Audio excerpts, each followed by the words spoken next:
بلژیک تو دو دوره اخیر یورو ستاره‌های خیلی زیادی داشت ولی موفق نشد که قهرمان این رقابت‌ها بشه. این دوره اما شرایط فرق کرد و بلژیک فشار کمتری حس می‌کنه. همین باعث میشه که شاید اونا بتونن چراغ خاموش به قهرمانی این رقابت‌ها نزدیک بشن. تو این سری از برنامه‌های یورو 24 رفتیم سراغ بلژیک و قصد داریم با علیرضا نجاتی این تیم رو در آلمان بررسی کنیم.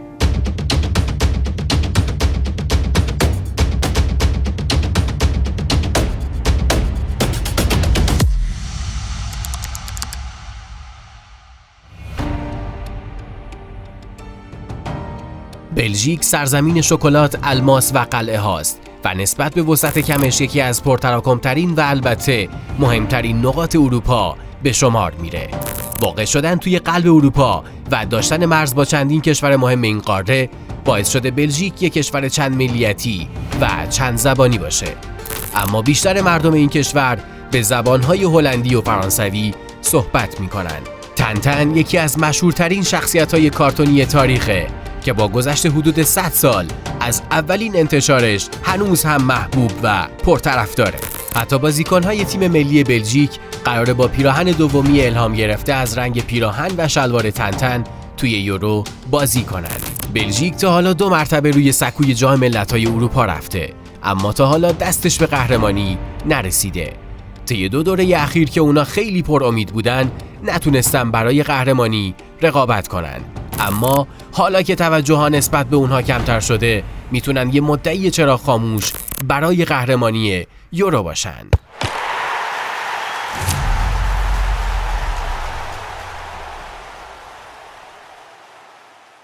خب آیته معرفی کشور بلژیک رو با هم دیگه دیدیم. الان میخوایم بریم سراغ بازیکن‌های شاخص تیم ملی بلژیک در یورو 24. علیرضا ستاره تیم ملی بلژیک کیه تو این تورنمنت؟ خب اگه اون قضیه کورتوا و داستان‌ها و مشکلاتی که با مربیش داشته فاکتور بگیریم، روملو لوکاکو و کوین دی بروینه 2 تا بازیکن بزرگ ترکیب تیم ملی بلژیکن. من فکر میکنم با وجود این که لوکاکو آقای گل یورو شد، بازم کوین دی بروینه کسی باشه که رهبر اصلی تیم ملی بلژیک باشه، بازیکنی که اصطلاحاً گیم چنجر در قواره رهبری کردن تیم و ریتم دادن به تیمه و اصلا بازیکنی که میتونه بهترین بازیکن تورنمنت بشه اگه تو اوجش باشه، اگه بتونه اون تیمو به خوبی پیش ببره با اون پاس‌هایی که میده و اون حرکاتی که انجام میده تا بازی رو به نفع تیم خودش عوض کنه. لوکاکو یکم هم افت کرده توی روم و البته اگه نباشه مهاجم جوونی به اسم لوئیس اوپندا توی لایپزیگ این فصل بازی‌های خیلی خوبی کرد، میتونه جاش رو پر کنه. اما کوین دی بروینه بازیکن غیر قابل جانشینی هست. توی منچستر سیتی هم ما این فصل دیدیم که هر موقع که نبود تیم گواردیولا مشکل خورد. با توجه به اینکه فصل ناموفقی هم سپری کرد توی سیتی به خاطر اون مسئولیت‌ها و غیبت‌هایی که داشت، به نظرم انگیزش زیاده تا توی آخرین سال‌های حضورش توی فوتبال ملی خودش رو ثابت کنه تا یه افتخار بزرگ به دست بیاره. خب حالا تیمی که این همه ستاره داره پدیدم داره توی ترکیب خودش. اون نسل طلایی بلژیک الان داره رو به پایان حرکت میکنه و یه سری بازیکن‌ها مثل ادن هازارد اینا دیگه بازنشسته شدن کلا. ولی خب غافل نشدن از ساخت استعدادها. یه سری بازیکن جوان خیلی خوب دارن توی ترکیبشون. جرمی دوکوی سیتی هست، شارل دکتلار توی آتالانتا خیلی خوب بازی کرده، آرتور فیرمینن یه هافبک جوانی هست که توی اتلتیکو بازی میکنه. اما انتخاب من یه بازیکنی که نسبت به این 3 نفر به همراه آماده اونانای اورتون که هافبک دفاعی خیلی خوب هست، یه نفر هست که کمتر اسمش مطرح شده. یوهان باکایوکو، وینگر 21 ساله باشگاه آیندهوون هست. یه وینگر سرعتی و تکنیکیه که یکی از بهترین بازیکن‌های این فصل فوتبال هلند بود. تونست 14 گل و 14 پاس گل رو توی لیگ هلند ثبت کنه و آیندهوون میخواد که به گرونترین فروش تاریخش تبدیل بشه با فروش این بازیکن توی تابستون. به نظرم میتونه که وقتی توجه ها به لوکاکو، اوپندا و دوکو توی خط حمله بلژیک جلب میشه، توجهات رو برگردونه به سمت خودش و یه پدیده خیلی موثر و خوب باشه برای بلژیک.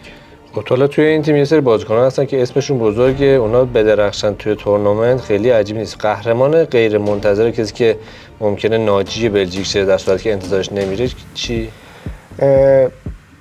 همونطور که گفتم 2-3 تا مهاجم الان اسم بردم که احتمال میره که خط حمله بلژیک رو رهبری بکنن. اما لئاندرو تروسار مهاجم آرسنال که یه در اصطلاح جوکر هست، یعنی از نیمکت میاد توی زمین و کارو در میاره، گلای مهمی میزنه. به نظرم تو بلژیک هم همین نقشو داره و اگه به زمین بیاد میتونه کارهای مهمی انجام بده. تروسار برای آرسنال توی این فصل لیگ برتر 12 تا گل زد، اونم در صورتی که حدود نصف بازی‌ها رو از اول بازی نکرده بود، به صورت یار تعویضی رفته بود تو زمین. من فکر میکنم که میتونه گل‌های مهمی برای بلژیک بزنه و کمک کنه به صعودشون به مراحل بالا.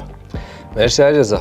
خب الان وقتش که با هم دیگه یه آیتم ببینیم راجع به نحوه صعود بلژیک به رقابت‌های یورو. برمیگردیم با هم برنامه رو راجع به مربی تیم ملی بلژیک ادامه میدیم.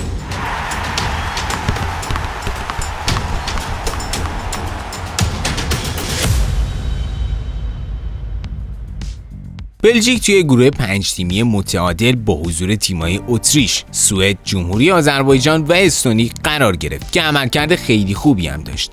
شیاطین سرخ با 6 پیروزی و 2 مساوی با کسب 20 امتیاز به یورو صعود کردن و به خاطر امتیازات بالاشون توی سید 1 قرار گرفتن که نتیجهش قرار گرفتن توی گروه نسبتاً ساده رومانی، اسلواکی و اوکراین بود.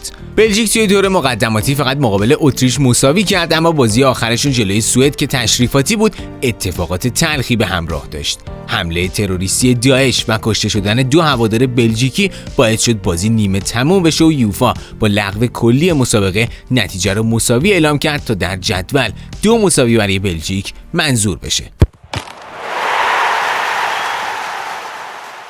خب راجع به بازیکنان شاخص تیم ملی بلژیک با هم دیگه صحبت کردیم. الان وقتش که بریم سراغ نیمکت این تیم و مربی. علیرضا شرایط دومینیکو تدسکو چجوریه توی این تورنمنت؟ اولین تورنمنت بزرگی که بلژیک رو رهبری می‌کنه. اولین باره که تجربه فوتبال ملی رو داره الان پشت سر میگذاره. یه سرمربی جوان هست، 38 سالشه، بعد از یولیان ناگلزمان جوان‌ترین سرمربی یورو هست. فوتبالیست حرفه‌ای هیچ وقت نبوده و از همون سنین جوونیش شروع کرد کار مربیگری رو شروع کرد، یادگیری. کم کم توی رده های پایه بالا اومد. تو سال 2017 بعد از چند سال سرمربیگری توی دسته پایینتر فوتبال آلمان سرمربی شالکه شد. یه چند وقتی اونجا بود، بعد رفت روسیه، اسپارتاک مسکو اونجا سرمربی شد و یه مدت هم که توی روسیه بود اومد توی لایپزیگ، با لایپزیگ یک دی اف بی پوکال گرفت، جام حذفی گرفت، سرمربی که افتخار هست توی کارنامش. از لایپزیگ اخراج شد بعد از قطع همکاری با روبرتو مارتینز بعد از جام جهانی 2022. تدسکو رزومه‌شو برای فدراسیون بلژیک ارسال کرد و به هر حال به توافق رسیدن برای همکاری. تدسکو یک سرمربی ایتالیایی آلمانیه. در واقع معنی اسمش به زبون ایتالیایی یعنی آلمانی. شهروند هر دو تا کشور هم هست، ولی خب اکثر دوران مربیگریش رو توی آلمان گذرونده. توی تیم ملی بلژیک بیشتر از سیستم 4-3-3 استفاده میکنه، خلاف سرمربی‌های قبلی که بیشتر از سیستم 3 دفاعه استفاده میکردن. توی 12 بازی که روی نیمکت بلژیک هم نشسته اصلا شکست نخورده، 8 برد داشته، 4 تا هم مساوی. و البته نکته منفی هم داره، اون جریان دعواش با تیبو کورتوا هست که با هم اختلاف دارن. بعد از بهبودی نسبی مسئولیت کورتوا حاضر نشد دعوتش کنه به تیم ملی. کورتوا هم ازش دلخور شد و اونو دروغگو خطاب کرد و این موردیه که میتونه اون سطح فنی خوب تدسکو رو به حاشیه ببره و ممکنه باعث ایجاد مشکل توی تیم ملی بلژیک بشه. مرسی. خب شما یادتون باشه که حتما نظراتتون رو با ما در میون بذارین، به ما بگین که فکر می‌کنین که بلژیک چه شرایطی داره توی این تورنمنت و در واقع چه آینده‌ای در انتظارشه. الان وقتی که بریم یه آیتم دیگه راجع به تاریخچه بلژیک در ادوار گذشته یورو ببینیم، برمیگردیم و یه پیش‌بینی رو از علیرضا می‌خوام راجع به بلژیک.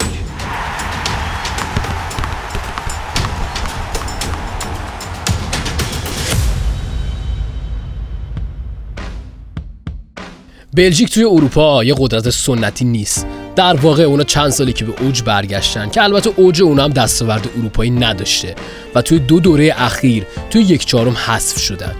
بلژیک توی تمام ادوار یورو فقط یک نایب قهرمانی و یک سومی داره که به ترتیب تو سالهای 1972 و 1980 به دست اومدن. همین دستاوردهای سالهای دور باعث شده بلژیک 13مین تیم پر افتخار تاریخ یورو باشه. بلژیک رکورد مثبت خاصی نداره و توی تاریخ یورو 2 تا رکورد منفی رو ثبت کرده. اونا بیشترین سالهای انتظار برای حضور توی 1/4 نهایی یورو رو ثبت کردن. بعد از یورو 1984 جایی که مقابل فرانسه 5-0 شکست خوردن و یکی از سنگین‌ترین شکست‌های تاریخ یورو به اسمشون ثبت شد، 32 سال طول کشید تا به 1/4 نهایی یورو برسن. حضوری که توی سال 2016 رقم خورد اما نتونستن از پس ولز بر بیان.